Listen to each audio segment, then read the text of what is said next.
assim, alienígenas são demônios, a gente teria que pensar um pouquinho o que é alienígena e o que é demônio também, né? Quais são essas definições. Então, hoje, a gente tem, dentro da ufologia, né, que é o estudo dos alienígenas, né? Lembrando que UFO é Unidentified Flying Object, né? Objeto voador não identificado.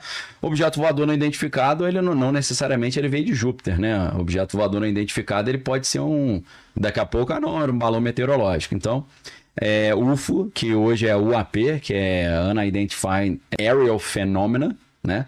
Fenômeno aéreo não identificado. Então, a ufologia vai separar seres que seriam de outros planetas da nossa dimensão dos seres interdimensionais. Como é que eu poderia dizer que isso tem relação com demônios, né? Como é que isso poderiam ser demônios? A gente tem algumas categorias diferentes de demônios, entre aspas. A gente tem o anjo caído e a gente teria o demônio. Algumas linhas diferem anjos caídos de demônio. Qual seria a diferença? Anjo caído seria aquele anjo que rebelou contra o programa inicial de Deus e ele, apesar dele ter perdido a sua beleza, né, a sua majestade, ele mantém o seu intelecto, né? Ele fica numa espécie de prisão condicional, como se ele estivesse com uma tornozeleira eletrônica. Ele não pode transitar em certos lugares do universo. Em tese, ele teria ficado preso no planeta Terra. É como se, deixa eu resumir nessa linha de raciocínio que alienígena é demônio. Deus cria os anjos e de repente ele fala assim, olha, fala com os anjos, agora a gente vai criar um outro ser que é o ser humano. E eu vou mostrar para vocês que apesar deles serem menores, eles vão ter uma experiência comigo pela fé sem ter certeza. É tipo um jogo. Deus fala assim, vou criar um jogo e nesse jogo eu vou colocar alguns personagens e esses personagens têm um objetivo para ganhar esse jogo. É perceber que tudo é um jogo e perceber que para ganhar esse jogo ele tem que se trilhar o caminho que eu vou dizer que é o caminho da salvação. Só que aí, alguns anjos, teoricamente, ficaram com ciúmes. Falaram, poxa, mas nós que somos os teus filhos, né? Você vai criar outro ser. Então eu vou atrapalhar esse negócio. Aí, na hora que eles falam vou atrapalhar, eles são expulsos. E quando são expulsos, o que teria acontecido? Eles ficaram presos no mesmo local onde Deus está rodando essa simulação com os seres humanos. Então os anjos caídos estariam aprisionados aqui no planeta Terra ou numa outra dimensão, mas que é equivalente ao planeta Terra. Por isso que algumas linhas chamam a Terra de Prison Planet, né? Planeta de prisão, Verdade, a gente já teve até um programa sobre isso. Teve? Pessoal mais dessas gnósticos, né? Seria um planeta prisão da matéria. Aí para você, o objetivo seria se libertar da matéria, né? Até a questão da reencarnação no sentido mais oriental, do Nirvana, né? O cara vai melhorando, né? Vai progredindo, tem um pouco a ver com isso. Então, qual seria a ideia? É que enquanto os anjos eles têm uma liberdade total de trânsito, os anjos que continuaram seguindo a Deus, eles podem se deslocar no universo à vontade, na velocidade de pensamento. Os anjos caídos, eles precisam... É a mesma coisa que um presidiário quando ele cava um túnel para sair da prisão. Eles precisariam de alguns subterfúgios nesse sentido. Você está preso dentro desse presídio. Para sair desse presídio, ou você cava um túnel, meu irmão, ou dá uma subornada no carcereiro, né? E mesmo assim continua com a tornozeleira eletrônica. Então, nessa linha de raciocínio, quando a gente olha, os OVNIs seriam maneiras que os anjos caídos, que estão com restrição de movimento, conseguiram fazer para transitar no universo. Seriam macetes ou hacks que eles teriam feito, né? Essa é uma tese desenvolvida muito interessante num livro chamado Space Invaders, que tem a ver com o jogo de videogame, né? Claro. Só que a do Space Invaders é um livro do William Schnoebelen. William Schnoebelen é um cara que foi satanista, maçom, né? O cara foi Illuminati, foi de tudo quanto é coisa católico, padre, bispo, né? E esse livro é muito interessante porque ele, segundo ele já teve experiências ufológicas dentro de sociedades secretas e o entendimento que ele tem é esse, que na verdade aquilo que a gente entende como OVNIs são recursos que esses anjos caídos desenvolveram na sabedoria que eles têm para conseguir transitar para lá e para cá, contornando as restrições impostas por Deus. Quando eu li esse livro, eu falei, cara, faz sentido um pouco isso, porque é como se eles estivessem usando recursos que são tecnológicos para conseguir fazer esse contorno das leis que Deus criou. Aí alguém pode estar ouvindo e falar, cara, isso é muito idiotice, pô, pelo amor de Deus, isso é viagem. Quando você vai para o quântico e você lembra que no universo quântico, na dimensão quântica, você tem duas partículas que estão conectadas em lugares diferentes do universo. Fantasma, né? Você tem a partícula fantasma, entrelaçamento quântico, né? E a informação, na teoria, viaja mais rápido que a velocidade da luz, que seria impossível, né? Instantâneo, Podem estar milhões de quilômetros, milhões de anos-luz, e essa daqui faz uma coisa e a outra reage igual. Ação fantasmagórica, né? Porque é como se duas partículas estivessem conectadas. E o que acontece imediatamente... Independente do tempo e espaço. Porque se você imaginar, cara, uma distância de anos-luz aconteceu ao mesmo tempo, é porque a informação teria que ter viajado muito rápido. Mas é mais do que isso, porque é instantâneo, né? Então você tá para além da ideia de espaço-tempo. Então, assim, sempre que a gente entrar numa conversa e o cara falar, isso é papo de religioso, é furada, é só você lembrar que o quântico é assim. O quântico, as coisas são e não são ao mesmo tempo. É só lembrar do gato de Schrödinger. A gente tem o efeito zeno quântico, que é quando você olha para uma partícula, se você olha muito tempo, ela para. Né? A gente tem aquela ideia de que quando o observador olha, a coisa vem à tona. É como se... Deixa eu dar uma explicação. Colapsa, né? Quando você deixa de olhar, ela colapsa, né? E tal. Então, olha a ideia. Cara, Deus teria criado o universo e para não ficar gastando muita energia... O universo só aparece quando você olha. Parece um pouco um jogo, né? O jogo é renderizado o cenário só quando você tá lá. Cara, não tem por que renderizar o cenário inteiro num jogo aberto, né? Cara, exatamente. De mundo aberto. Cara, né? Se a gente pensa assim que Deus criou um grande jogo, um jogo que é tão fiel à realidade que você não consegue distinguir que é um jogo, e ele só renderiza quando tem alguém olhando. Você tem uma economia de energia e de processamento de dados. Sabe que filme vem à cabeça com isso? 13º Andar, né? Você assistiu? Não. Coloca aí, por favor, 13º Andar, o filme, é isso. Entra nisso? Um cara cria uma realidade virtual e ele arranja um jeito de colocar consciência dentro de um personagem dentro desse jogo. E aí ele tem a experiência de conviver com os outros personagens. Isso. E os outros personagens, pro jogo ser real, eles têm que acreditar que eles são reais, que eles são humanos. Só que um dos jogos... Veio na época do Matrix, veio exatamente, cara, um pouquinho antes do Matrix. Só que ele com menor orçamento, com nenhum... Low budget. E nenhum ator muito famoso. E aí um dos personagens dessa realidade consegue fazer o caminho contrário, consegue vir pra realidade do cara que criou e se liga, fala, pô, a gente não é real. Isso. Cara, e aí começa a ter... E aí como que ele fala pros outros? Ele fala assim, pega um carro e dirige essa estrada. Aí tá toda fechada a estrada. Não, continua dirigindo. Tem uma parte que não dá renderizada ainda. Aí ele se liga que ele tá realmente no mundo... não é real, né? É um mundo... Cara, isso me lembra um pouco até o Westworld também. Mas aí sabe o que acontece no final do filme? Vou falar porque o filme é antigo. Pô, eu era aqui. Posso falar? Posso falar? É um spoiler? É muito grande? É óbvio que é spoiler. Não sei, cara. Então se você não quer ouvir aí... Tampe os ouvidos agora. Não. Vai daqui 1 minuto que aí já parou. É rápido que eu vou falar. Aguinha. Aí esse cara, criador do jogo... Sei. Ele fica com uma pulga atrás da orelha. E se esse universo também não é criado? Aí ele descobre que... Ele também é um universo criado e tem um outro jogo. O mundo tá no futuro e tal. E ele também. Aí ele pira, fala, cara, o que a gente tá vivendo também aqui é uma realidade. Cara, uma caixa dentro da outra caixa, dentro da outra caixa. Eu creio que o nosso universo é isso. Não só eu creio. Você tem grandes cientistas que têm a teoria da simulação. O Elon Musk tá falando, né? A gente tem 99% de chance de estar numa simulação. Claro, o Nick Bostrom, que é idiota. Cara, mas isso é assustador, se for pensar. Assustador. Porque a gente não tem consciência, a gente acredita piamente que a gente tá no mundo real. Sim. Mas a gente não sabe qual é o mundo real. E quando você olha para o quântico, você tem o código de programação. Você tem indícios de que alguma coisa tá estranha. O quântico Mas é estranho isso, porque nas coisas grandes, uma física, ela funciona. Quando você vai pro mundo quântico, todas essas leis, elas caem por terra, nada funciona lá, né? É porque a ideia é a seguinte, o nosso cérebro... ele está preparado para enxergar o mundo dentro dessas leis que Einstein descobre com a relatividade geral.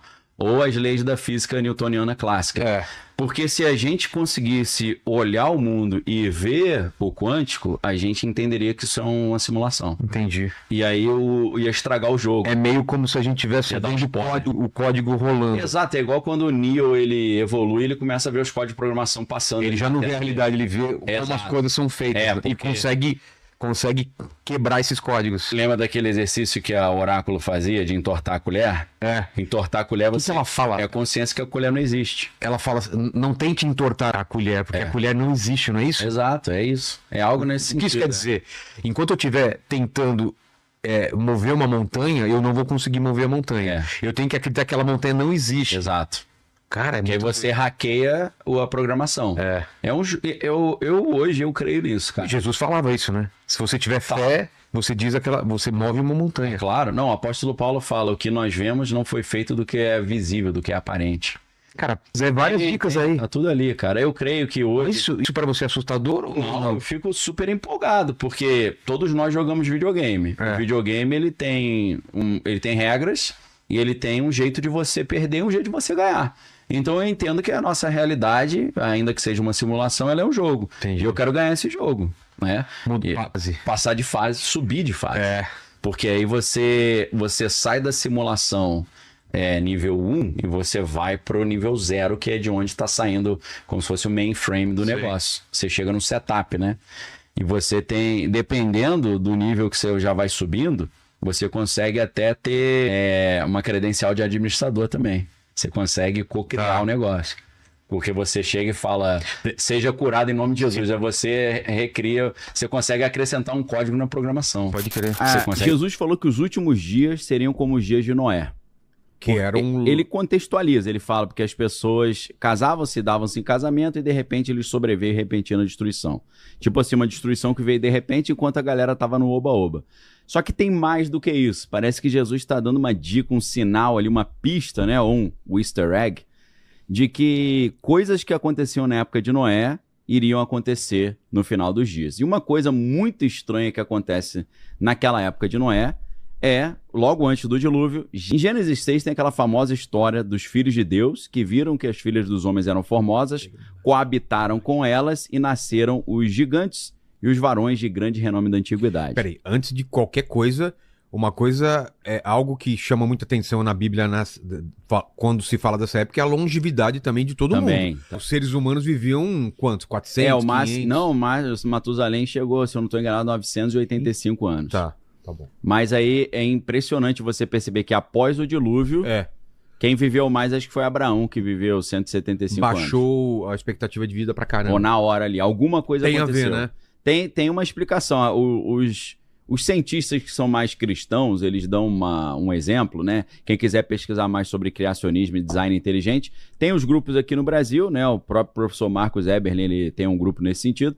Mas lá nos Estados Unidos tem o Institute for Creation Research, ICR, né? Instituto para Pesquisa da Criação.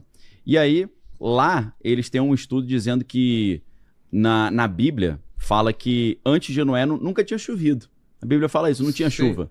No final do dia vinha um orvalho que regava as plantas. Era como se o mundo fosse uma grande estufa, né? Não tinha regiões frias, né? E aí é claro que depois quando esfria, vem a Era do Gelo. Mas o que acontece? A tese é que como a Terra era como se fosse uma estufa cheia de vapor, a radiação solar não penetrava tanto e não degradava tanto o DNA dos seres humanos e dos animais. Inclusive, tem outra curiosidade aí, que eu cheguei a conversar com um dos meus professores, Cídio Machado, professor da Universidade Federal Fluminense, na área de pediatria, se eu não estou enganado, ou bioquímica, acho que ele era professor de bioquímica, médico, né? E deve ter uns 30 anos que eu não sei do professor Cídio Machado. Eu queria fazer medicina, então fazia um cursinho especial com ele, né? Que era professor da Federal Fluminense. E eu falei, professor, o lagarto, ele não para de crescer até o fim da sua vida. O lagarto e boa parte dos animais. Esse negócio da gente crescer e parar é uma particularidade, principalmente dos mamíferos. E aí eu falei pra ele, poxa, imagina se o dragão de Komodo, aquele lagartão gigante, ele vivesse 1000 anos, ele ia crescer eternamente? Ele falou sim. Eu falei, ia ficar do tamanho de um dinossauro, né? Ele falou, com certeza. Então, se ele tivesse alimento suficiente, né, e condições ali. Então é uma curiosidade também pra gente perceber que essa história de dinossauro também vem tudo antes do dilúvio. Talvez essa redução da longevidade tenha uma relação também da gente não ter animais tão grandes quanto havia, né, nos tempos antigos, né? A gente vê aquele tigre dente de sabre, né? Aquelas preguiças gigantescas, capivara monstruosa. talvez era porque os bichos viviam mais também, né? Então, isso é muito interessante que essa teoria diz o seguinte, quando houve o dilúvio, esse vapor de água desceu na forma de uma grande inundação no planeta Terra e fez com que, a partir de então, a radiação solar começasse a degradar mais o DNA ou interferir talvez no telômero, né, que é uma parte do DNA que está diretamente relacionada ao envelhecimento. Então, esse termo é muito interessante. Voltando, nessa época lá, ó o dragão de Komodo aí. O dragão de Komodo é um bicho terrível, porque a baba dele é tão cheia de bactérias que ele dá se ele arranhar a sua pele com o dente, você já pega uma infecção terrível, né? O problema é a baba, né? Ele é o quê? É grandão esse bicho aí? É gigantesco. Essa mesa aqui? É maior, eu acho. O que maior que essa mesa? Maior. Depois se pesquisa, Homer, por gentileza, qual o maior tamanho que já chegou um dragão de Komodo, né? Eu acho que... Pô, aí tem que ver com a cauda, né? Pessoal que vai considerando a cauda ou não, né? Pessoal que vai aí pros bloquinhos de carnaval aí, deve ver uns dragão de comando aí, né, o Homer? Ah, vê bastante, hein? Bem grande também, né? Pô, cara, a gente aqui, mais o Homer, eu não consigo esquecer daquela piadinha, né? Qual? E aí, brota, a menina olhar brotossauro. As Três Graças, já viu? Já viu isso? Aí as Três Graças. Três Graças, como é que é essa aí, não? Desgraça, sem graça, nem de graça. Nem de graça, exato. Exatamente. Acho que não existe mais esse tipo de brincadeira, né? Não, pararam. Mas voltando aqui, né, que a gente segura a quinta série aqui pra não irritar os caras que são mais sistemáticos, né? Que aí sai do tema e ele fica nervoso, né? Então, voltando, Gênesis vai mostrar que antes do dilúvio aconteceu essa coisa estranhíssima que a Bíblia fala no capítulo 6, dos filhos de Deus virem que as filhas dos homens eram formosas e coabitaram com elas e nasceram os gigantes. É claro que esses filhos de Deus não são os seres humanos, porque no Antigo Testamento, nenhum ser humano é chamado de filho de Deus, a não ser Adão, que era chamado de filho de Deus. Os filhos de Adão são chamados de filhos do homem. Bnei Elohim, Bnei Adam em hebraico. Então, quando a Bíblia está falando os filhos de Deus, está falando de uma classe angelical, né? No livro de Jó, a gente vê isso claramente, quando Jó fala que Deus criava o mundo enquanto as estrelas da alva alegremente cantavam e todos os filhos de Deus rejubilavam. É claro que não eram seres humanos, porque Deus não tinha nem criado a terra ainda. Então, o que a gente tem aqui é que uma classe angelical, ela decidiu abandonar a sua função original servindo a Deus e vieram aqui para a terra para fazer o quê? Para gerar filhos. É claro que algumas linhas do ocultismo vão dizer que os anjos foram tentados pelas mulheres, foram seduzidos, eles se sentiram atraídos por essas mulheres. Aí você que é cristão, às vezes, você fala assim, isso é viagem. Aí você vai para o Novo Testamento, o apóstolo Paulo fala assim, é muito bom que a mulher use o véu por causa dos anjos. Aí você fala, como assim por causa dos anjos? Porque naquela época, eles tinham aquela ideia que uma mulher sem véu era uma mulher que não tinha uma cobertura masculina, seja do marido, seja do pai ou seja de um irmão mais velho. Então, existem relatos, como o William Schnobelen conta, né? Se a galera quiser ver uma palestra de 3 horas de duração em inglês, mas hoje o próprio YouTube está traduzindo, né? Sensacional sobre isso, e a palestra se chama The Sons of God and the Antichrist, Os Filhos de Deus e o Anticristo, do William Schnobelen. E ele fala que ele era... Na verdade, ele era um X-tudo, né? Um ex-tudo. O cara já foi padre, mormon, druida, mais o quê? Maçom, obviamente, entre outras coisas. E ele virou cristão. E ele falou que ele estava acompanhando uma mulher que estava tendo ataques noturnos. Ataques de natureza libidinosa. Não sei se você já ouviu esse tipo de história, Vilela. De mulheres que falam que ela sente alguma coisa atacando ela sexualmente à noite. Já ouviu história? Súcubus e íncubos, já. Eu já, por exemplo, ouvi história de uma pessoa que eu conheço, uma mulher, ela falou que ela acordou sentindo a mão passando no cabelo dela mexendo. Entendeu? A única coisa que eu senti é pressão no peito. Sim. Como se tivesse alguém apertando, amassando assim, muito ali, forte. Né? Isso acontece também. E, na verdade, isso são coisas que a gente vê, relatos, né, que circulam. Na história da Emily Rose, O Exorcismo de Emily Rose, que é um filme pesado, principalmente também porque é baseado em fatos reais, a primeira vez que ela foi atacada pelos demônios, o demônio não entrou no corpo dela, ele só amassou ela na cama. Ela afunda no colchão da cama. Isso aconteceu com um amigo meu. Se Deus quiser, vamos ver, você aceita trazer esse cara aqui um dia? Sim. Esse amigo meu, eu vivenciei tantas experiências sobrenaturais com ele, que eu não vou falar o nome dele. Os relatos? É, porque ele teve essa experiência. Vamos sim. Ele foi amassado na cama e ele ficou até machucado. O peso foi tão forte que o travesseiro arranhou o rosto dele. Foi um negócio louco. Ele era de Niterói, a gente tem que conversar com ele, né? Essa é isso daí? É a Emily Rose real. Caramba. Triste, né? A menina bonita, né? Jovem. Você vê que na imagem parece uma velha, né? Cadavérica. Ela faleceu, né? Aí tem aquela história que o padre que fez o exorcismo foi acusado de ter contribuído com a morte dela, né? Por quê? Porque o padre e ela chegaram a uma conclusão que o que ela estava sofrendo era um martírio que seria para a glória de Deus, porque a história seria contada no mundo inteiro.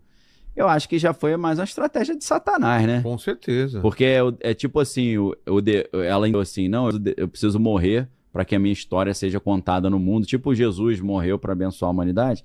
Mas assim, estranho, né? Negócio muito triste essa história. Aí eles dizem que o padre que induziu, que falou para ela, ó, desista de lutar para sobreviver, se entregue, morre, porque isso é para a glória de Deus. Aí, na verdade, o filme Exorcismo de Emily Rose começa com essa audiência, né? O padre sendo processado. Então, voltando lá, né? O que esses anjos caídos vieram fazer? Vieram engravidar mulheres. E as mulheres engravidaram e nasceram seres híbridos, esses Nefilim, esses gigantes, né? E aí, o que a gente lembra? A gente lembra que nos relatos ufológicos, muitas das vezes as mulheres são abduzidas, são feitas experiências com seus órgãos reprodutores e ela volta grávida. E depois de 3 meses, o que acontece?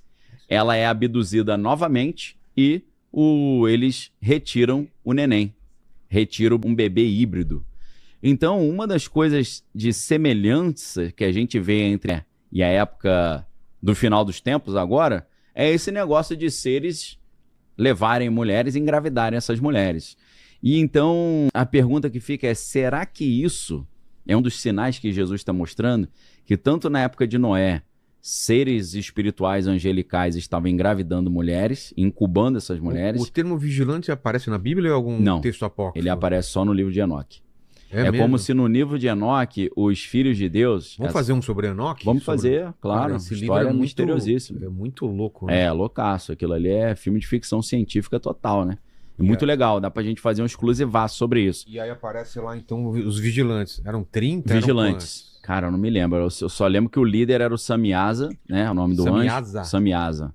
Era o líder. E eles desceram no Monte Hermon. E cada um tinha uma especialidade que passou para os humanos, não é isso? Então... Tô confundindo as histórias. Não, é isso mesmo. Então, seria isso uma dica de Jesus dizendo que assim como foi na época de Noé, na época do final dos tempos, as mulheres também seriam levadas e gerariam filhos aí de forma espiritual? Então isso é algo extremamente estranho, porque da mesma forma que a gente vê na época de Noé, essas experiências genéticas acontecendo, a gente vê também nos dias atuais, quando a gente vê essa história doida aí dos filhos de Deus, né? Então, parece que existe aí uma semelhança, né? Interessante a gente perceber que na época dos gigantes, não tinha nenhum gigante do bem e a Terra ficou extremamente... Tinha gigante... Do lado do bem. Como é que é? O Gentle Giant, né? O gigante gentil... Inclusive, Gentle Giant é uma banda de rock progressivo sensacional. Pra quem gosta de música de qualidade aí. Não tinha gigante do bem, era tudo mal. A Terra se tornou terrivelmente maligna, né? Os caras só estão perguntando por que o livro de Enoque não entrou na Bíblia. Tem uma lenda aí, uma história, né? A história é a seguinte. Existem trechos do livro de Enoque na Bíblia. Na carta de Judas. Sendo citado o livro de Enoque? São citações ipsis literis, praticamente. É claro que a Bíblia não fala... conforme está escrito no livro de Enoque, né? A Bíblia cita outros livros, né? Existe o livro da lei, que é o livro de Yesher, existe o livro dos justos. Então tem alguns livros que a Bíblia cita, falando, essas histórias também estão contadas no livro dos justos. Mas esse livro do justo não entrou na Bíblia. Pois né? E por que não entrou? E é claro que a gente tem que fazer uma diferença entre o Antigo Testamento, né, que é a Bíblia hebraica, e o Novo Testamento. No caso do protestantismo e do catolicismo, existe uma diferença, em que esses livros, né, a Bíblia católica possui mais livros do que a Bíblia protestante. Qual que é a ideia? Martinho Lutero tirou livros. Ele tirou livros taurando ao que era nos tempos do Novo Testamento. Porque o Tanakh, que é a Bíblia hebraica, que reúne Torá, que é a lei, Neviim, que são os profetas, e Ketuvim, que são os escritos, não tem esses livros que a Igreja Católica acrescentou, como Tobias, Judite e tal, Macabeus. Eclesiástico, né? Eclesiastes tem na Bíblia, Eclesiástico não. Então, dizem que quando o cânon, cânon não é só uma marca de câmera, né? Mas o cânon é a lista dos livros que compõem a Bíblia, né? Quando eles chegaram a esse consenso, eles dizem que o livro de Enoque não entrou, apesar de você ver pistas do livro de Enoque em Gênesis 6, na Epístola de Judas, que é um livro pequenininho, não tem nem capítulo, é um único capítulo antes do Apocalipse. Nas Epístolas de Pedro também tem citações ali muito claras do livro de Enoque, por exemplo, quando Pedro diz que aos anjos que não guardaram a sua morada original, Deus os guardou em prisões eternas até o juízo. Isso vem direto do livro de Enoque. Mas por que não entra? Porque o livro de Enoque, ele parte da ideia que o anjo, ele fica tentado pelas mulheres, ele quer se tornar de um ser espiritual para um ser material. O anjo cobiça a matéria e ele quer ter prazer na matéria. Só que havia uma influência gnóstica muito grande em Santo Agostinho, né? Santo Agostinho tinha uma jornada, né? Antes da sua conversão ao cristianismo, ele é um cara que buscava muito os prazeres, né? Quase que um hedonista, e ele teve uma passagem pelo gnosticismo também. E o gnosticismo, eles odeiam ou eles não conseguem conceber a ideia de um anjo querer vir para a matéria e ter relação com a mulher. Porque para ele, o anjo é um ser superior porque ele abstraiu da matéria, ele está fora da matéria, ele escapa da matéria.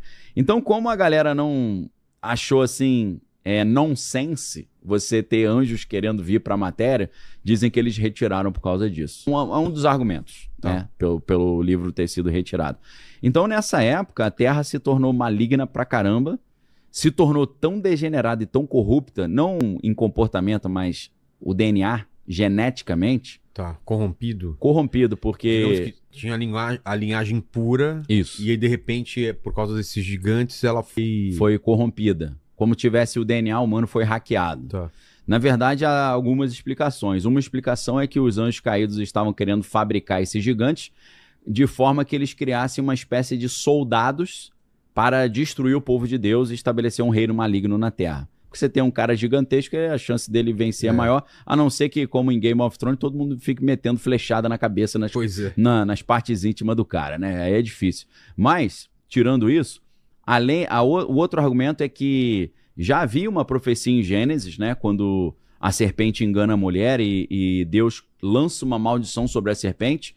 E a maldição é o seguinte, Deus diz para a mulher, você lhe ferirá a cabeça da serpente, mas ela lhe ferirá o calcanhar. Porém, inimizade entre os teus descendentes e o teu descendente.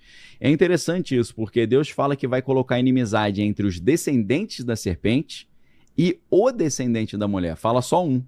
E aí a galera começou a ter aquela ideia de uma concepção messiânica, que viria um ser representando a presença de Deus tornada humana, que iria destruir as obras do maligno. Então, a ideia é que Deus estava através da mulher de Eva, que representa o povo de Deus no Antigo Testamento, os judeus no Novo Testamento representa a igreja, ia construir uma linhagem até chegar no Messias. Essa linhagem passa por Davi, passa por vários outros personagens, o Judá, filho de Jacó, que deu origem à tribo de Judá.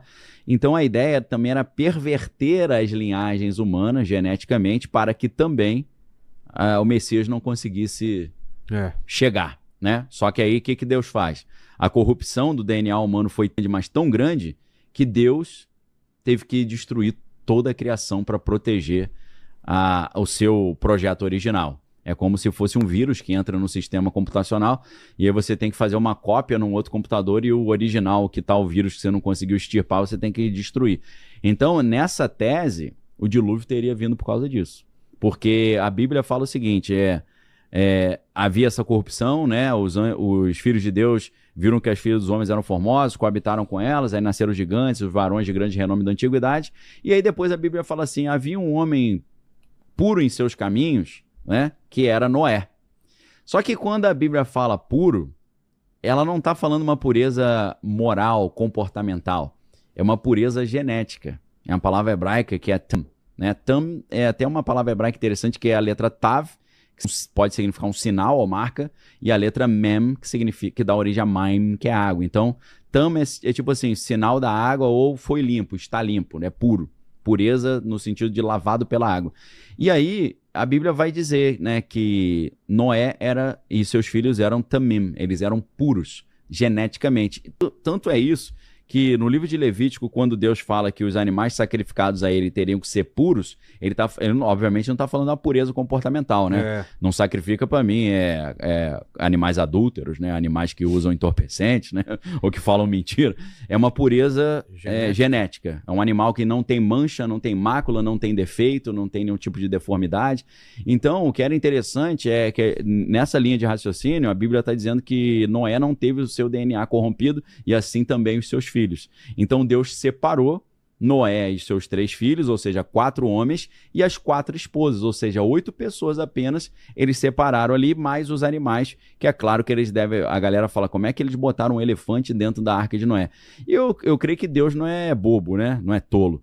Ele deve ter botado tudo neném, né? Deve botar um elefantinho neném, uma coisa que desse pra tu carregar no braço, né? Uma girafinha neném. Conforme a minha professora de português lá da escola, quando era criança, junto com a minha esposa Bárbara, um abraço aí pra minha esposa, um beijo.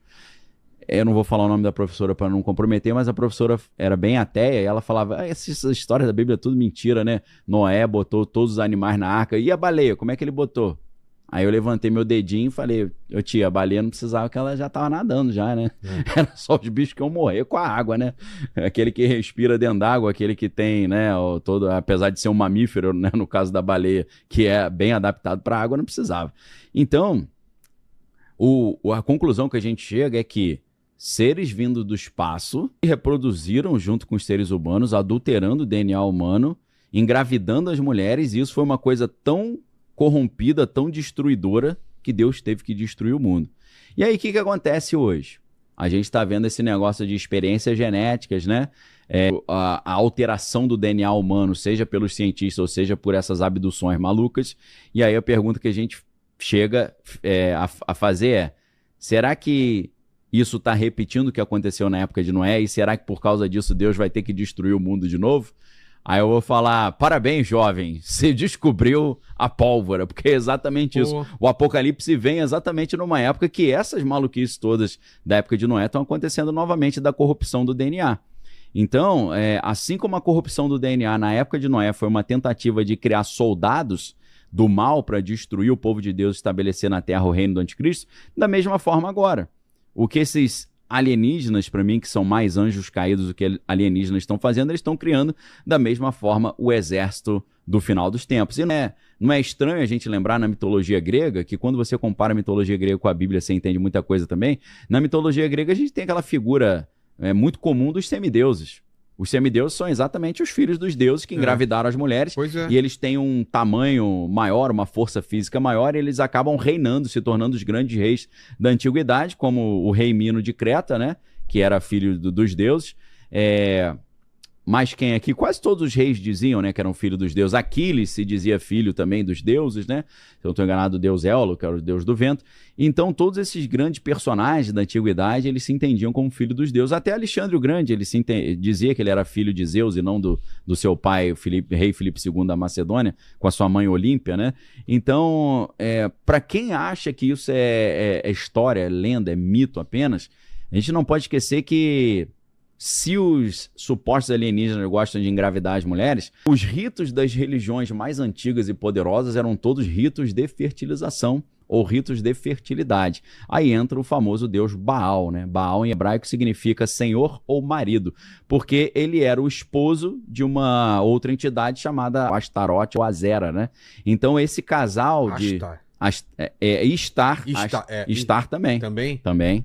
E aí, coincidência, né, com o alienígena, o comandante Astar, que é o comandante da Confederação Galáctica. Né? Com o loiro que manda um Hadoukenzinho com a mão. Coloca esse comandante aí. Comandante Astar é gatão, né? Playboy. Então, cara, é uma linha de alienígenas arianos, né? Ariano e tal, que eles chamam de nórdicos, né? Esses são os nórdicos. E é claro, eu ia jogar isso mais pra frente, mas já dá pra encaixar isso agora. Se a gente pega os tipos de alienígenas também, os mais comuns, é interessante a gente observar. Tem os nórdicos, que a gente acabou de citar. Olha lá o comandante Astar. comandante da Confederação Galáctica. Ele tá esperando só o sinal verde para ele vir aqui. Ele tá com cara de que tá esperando outra coisa, né, Romulo? Não tá com uma carinha de que tá esperando algo, né? Ele só tá assim, ó. Pera, deixa eu me arrumar um pouco, né? Aí eu lembrei Vou ali da outra, passar um né? blush. Passar um blush. Que o cara chegou, o comandante Astar chegou pra menina e falou, você tá esperando um ônibus? Aí ela falou, não, por quê? Ele falou, porque você tá no ponto. Que ele tá com essa cara, não tá? Aí, o comandante Astar. Astarte, Astarote, tudo a mesma entidade. Porra. Então aqui, com isso aqui, você já sabe com quem que você tá lidando. Você tá lidando com a entidade cananeia primordial, né? Ancestral. Então, cuidado com o comandante Astar, né? Porque essas figuras, no mundo espiritual, às vezes elas mudam de gênero, né? Às vezes ela aparece como masculino, às vezes como feminino. Então, Astarte ou Istar era uma mulher, mas aqui tá aparecendo uma forma masculina e isso acontece. Eles são, às vezes aparecem com formas de animais também, rinoceronte, porco, cobra, leão, né? Vai depender eles são shapeshifters. Targaryen, como que é? Targaryens, o pessoal tá Targaryen? perguntando, né? Os Targaryen por Thrones. causa da amizade com os dragões, né? Targaryen é por causa do cabelinho Lourinho louro. também. Louro. E a amizade com os dragões também, que é o que eu vou explicar agora. Nessa taxonomia, né, dos tipos de espécies de alienígenas, a gente tem o nórdico, que é esse aí alto, pintoso. Existem os reptilianos, que são lagartos gigantes também, mas que andam eretos e falam. E tem os Grey, que são aqueles cabeçudinhos menores, né? Que é o pessoal tipo office boy dos outros, né? Faz o serviço, seriam as formiguinhas operárias dos caras. Quando a gente compara isso com a Bíblia, pro cristão que fica escandalizado quando fala desse tipo de coisa, você vê que o apóstolo Paulo ele fala uma coisa muito interessante na Bíblia quando ele diz: não vos admireis que o próprio Satanás pode se transfigurar em anjo de luz. Então muitas pessoas, imagino eu, encontram anjos de luz ou seres assim nórdicos. Na verdade, pode ser que seja um anjo caído transfigurado para te enrolar, para te contar uma história fake e te levar a um erro, te levar pro poço do abismo, igual a Bíblia tanto alerta, né? A caminhos que aos olhos dos homens são bons, mas que conduzem à perdição. Então, os nórdicos, eles são muito semelhantes a algumas descrições angelicais bíblicas. Não todas, né? Porque a gente tem várias classes angelicais, aliás, as categorias, né? Ali tem um pouquinho, tem o Andrômeda, né? Andro, você sabe que é homem, né? Então, mas é uma figura feminina. Os de Andrômeda, eles vão parecer mais com o ser humano. Entendeu? Isso existe muito. Alguns acreditam que o anjo ele consegue mudar a sua forma e aparentar uma forma humana, ou alguns acreditam, como nas hierarquias angelicais judaicas antigas, medievais, né, do Moisés Maimônides, ele classifica as categorias. Uma delas se chama Ishim. Em hebraico, Ish, isso confunde para quem estuda alemão, né, ou sabe alemão, que Ish em alemão é eu, né? Ich wohne em São Paulo, eu moro em São Paulo. Mas Ish em hebraico significa homem. Ou homem no sentido de masculino mesmo. Sim. Aí Shá é a mulher, né? Agora, Adam é a humanidade, é o ser humano. Adam, que é o nome do Adão, virou no hebraico o nome para a humanidade, né? Na hierarquia angelical de Moisés Maimônides, que é medieval, ele fala sobre uma categoria angelical que são os Ishim, que são aqueles que são semelhantes aos seres humanos. É um cara que passa, você não vai dar nada que o cara é alienígena. Então ele entende que existe uma classe angelical que já tem por natureza essa tipologia, né? Isso é muito interessante porque Abraão, ele recebeu uma visita, segundo a Bíblia diz, de 3 anjos, né? Mas eles apareceram como pessoas.